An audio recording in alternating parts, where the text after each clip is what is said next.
Jumpa kembali dengan saya di channel YouTube HM Siagian bersama media online Balsem di Gilead.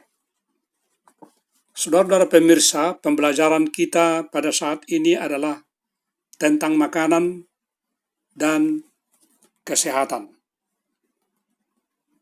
Kita tahu bahwa makanan adalah merupakan zat-zat gizi yang dibutuhkan oleh tubuh untuk memberikan tenaga, memberikan pertumbuhan, dan mengatur fungsi tubuh.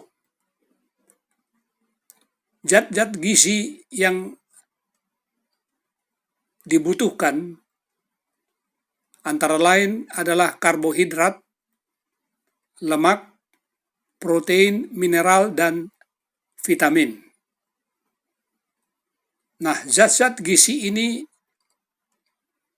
berfungsi untuk membentuk tenaga.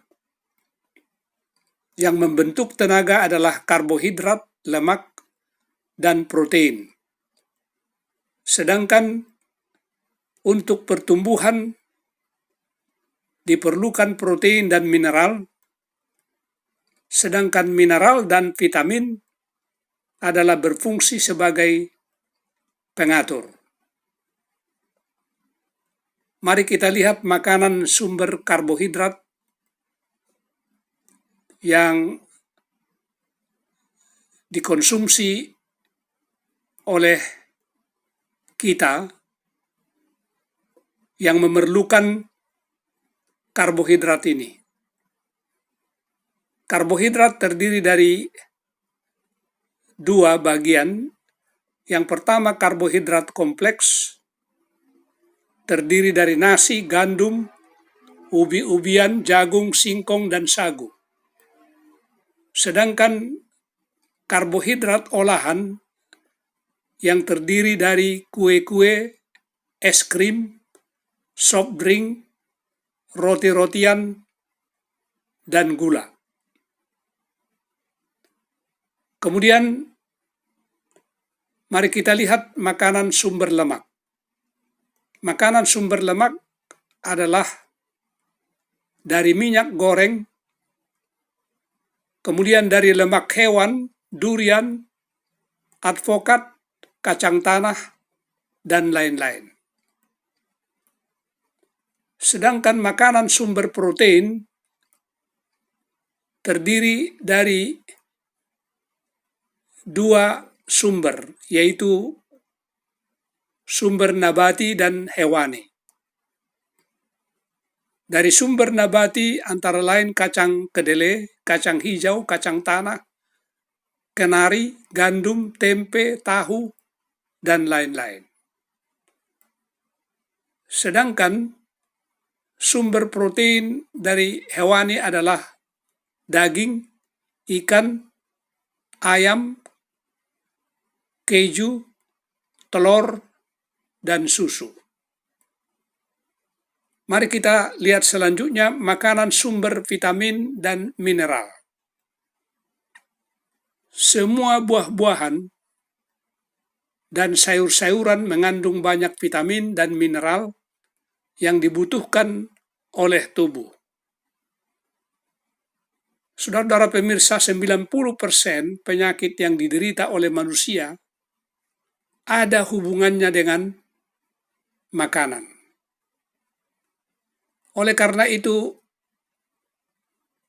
hal-hal yang perlu kita perhatikan agar kita tidak mengkonsumsi karbohidrat olahan secara berlebihan, karena akibatnya menimbulkan sakit gigi,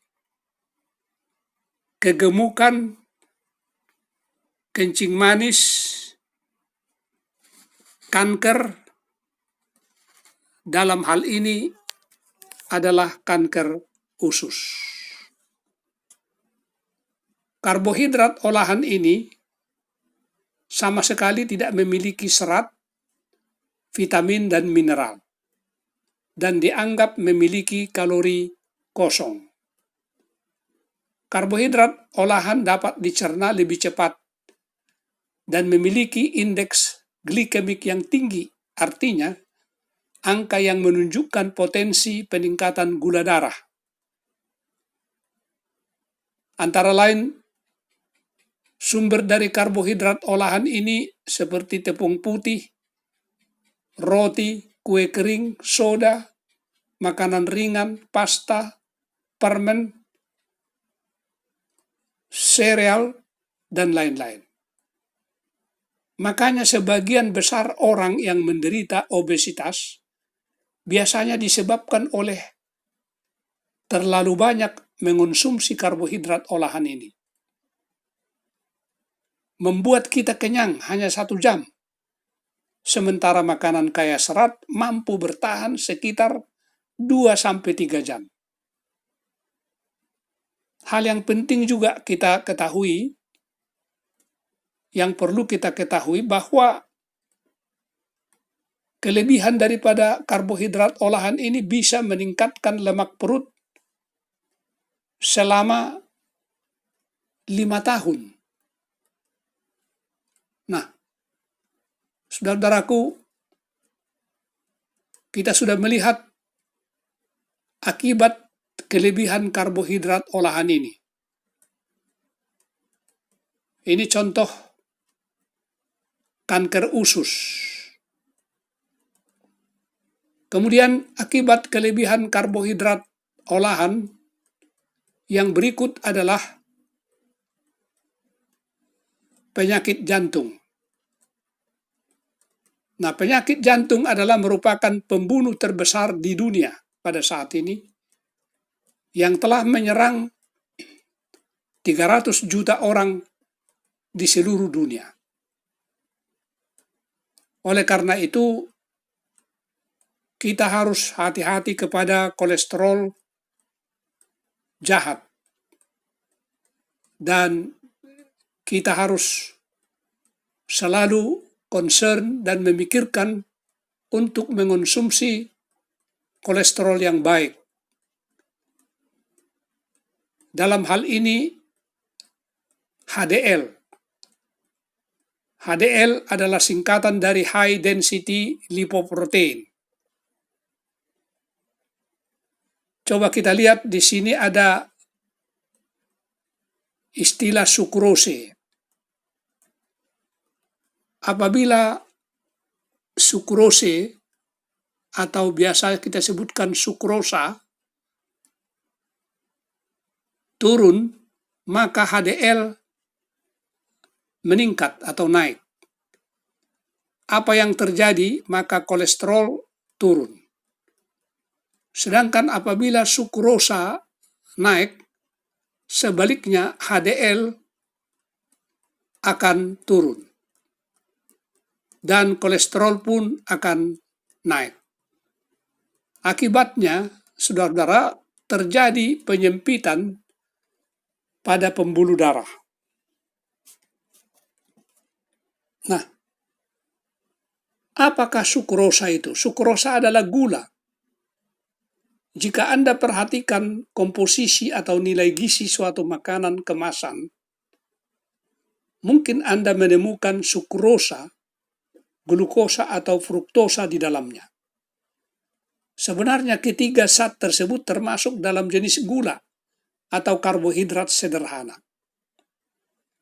Gula adalah struktur paling sederhana dari karbohidrat. Kita tahu bahwa sumber karbohidrat ada pada nasi, mie, roti, buah-buahan, dan lain sebagainya. Jika Anda makan makanan yang mengandung karbohidrat, tubuh akan memecahnya terlebih dahulu jadi bagian terkecil, yakni gula. Kemudian tubuh baru bisa menyerap dan memprosesnya lebih lanjut. Nah, apa bedanya sukrosa, glukosa, atau fruktosa? Glukosa dan fruktosa adalah jenis gula paling sederhana dibandingkan sukrosa. Glukosa dan fruktosa sama-sama termasuk golongan gula yang dinamakan monosakarida. Nah, ini jenis gula yang paling kecil dan tidak dapat dipecah lagi. Berbeda dengan sukrosa. Sukrosa termasuk ke dalam disakarida. Itu artinya sukrosa terbuat dari gabungan dua monosakarida, yaitu glukosa dan fruktosa yang menyatu. Atau dengan kata lain, gabungan fruktosa dan glukosa.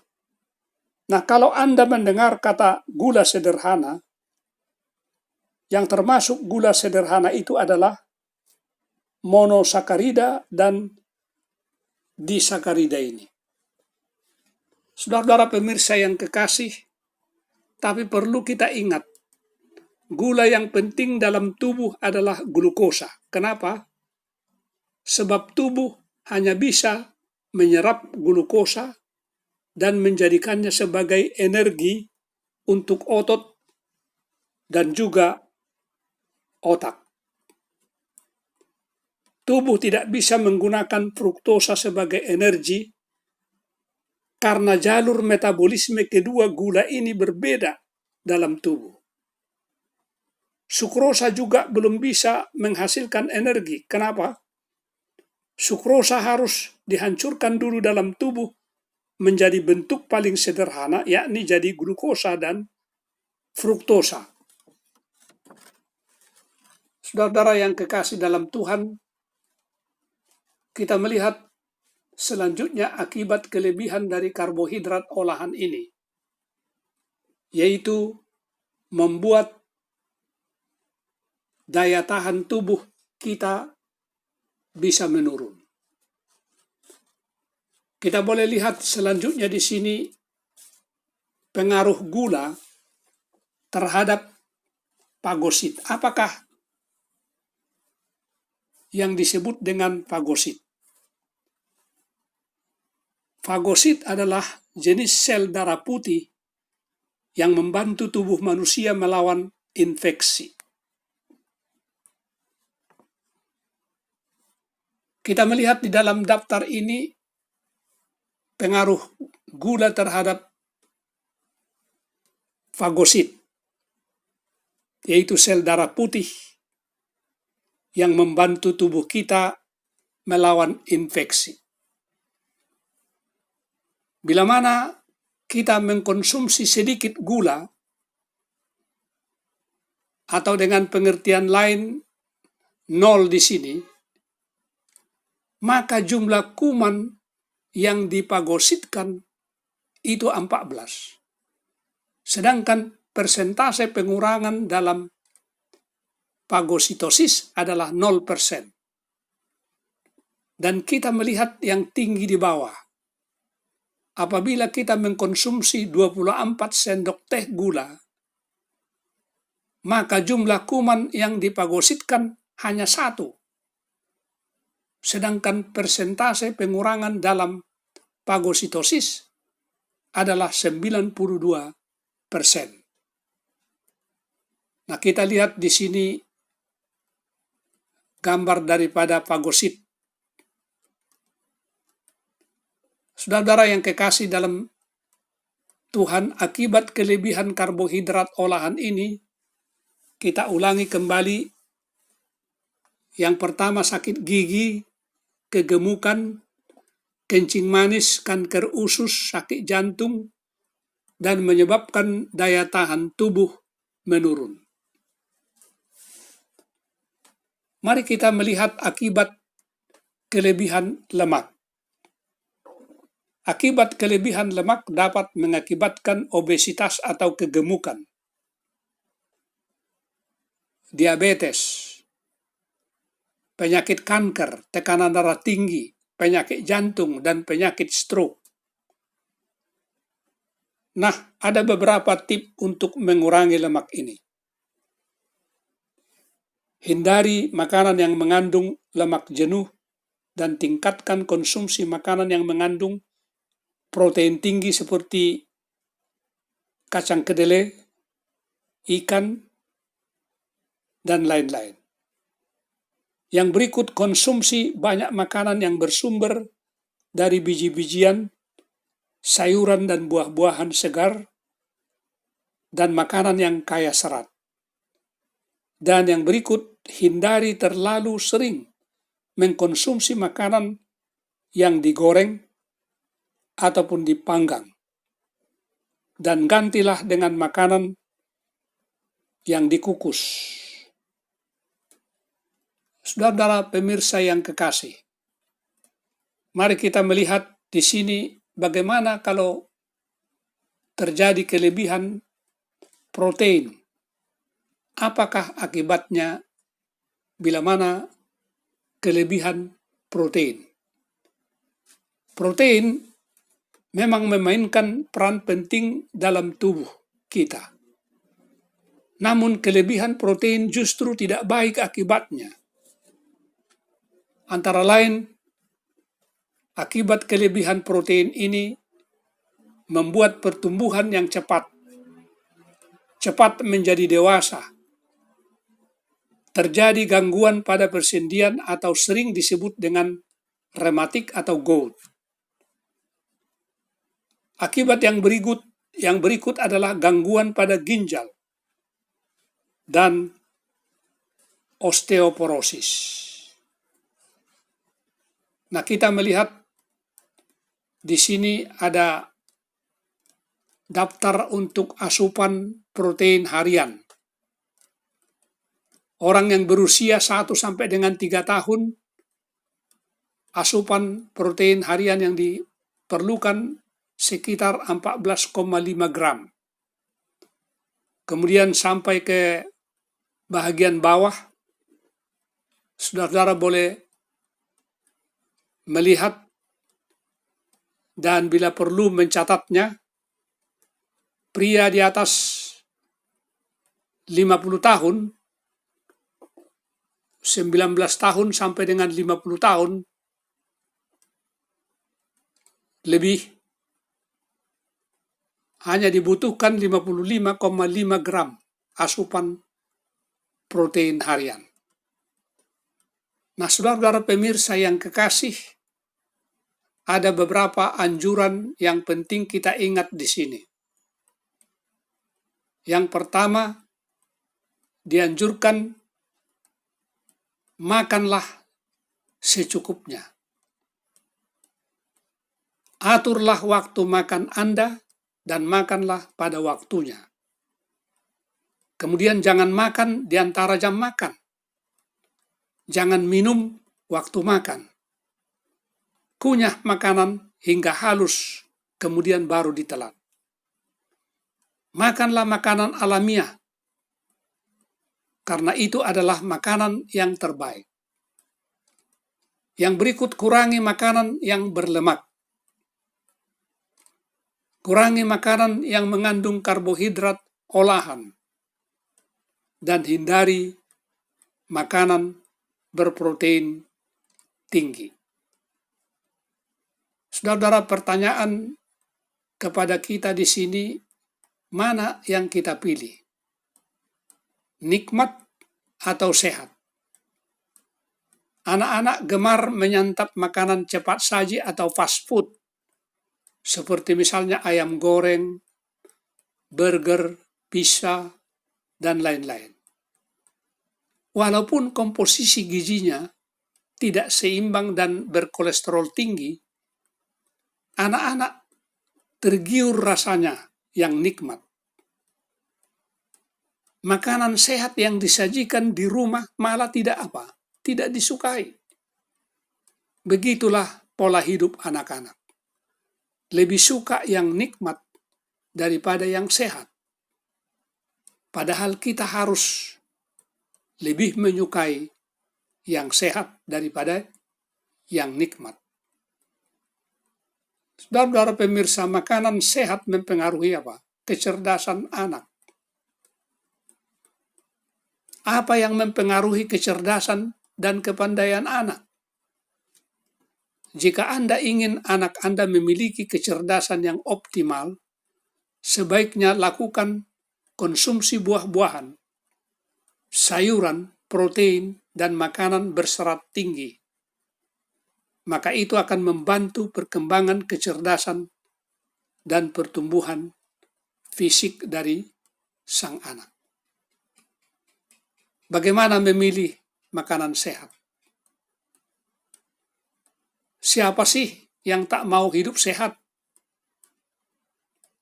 Semua orang pasti ingin menjalani kehidupan sehat jasmani dan sehat rohani. Menuju hidup sehat dapat ditempuh dengan banyak cara. Salah satunya lewat pola makan kita. Menurut para ahli kunci,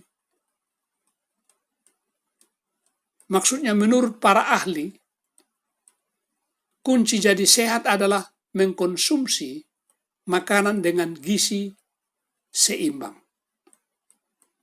Singkatnya, kita bisa mengkonsumsi berbagai jenis makanan yang tak hanya mengandung banyak kalori, tapi kaya nutrisi.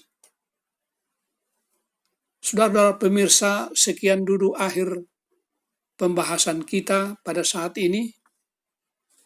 Jangan lupa selalu like, share, dan subscribe media online ini agar Anda tidak ketinggalan dan selalu dapat mengikuti pelajaran yang disajikan via online ini. Wassalam kami, sekian dan terima kasih.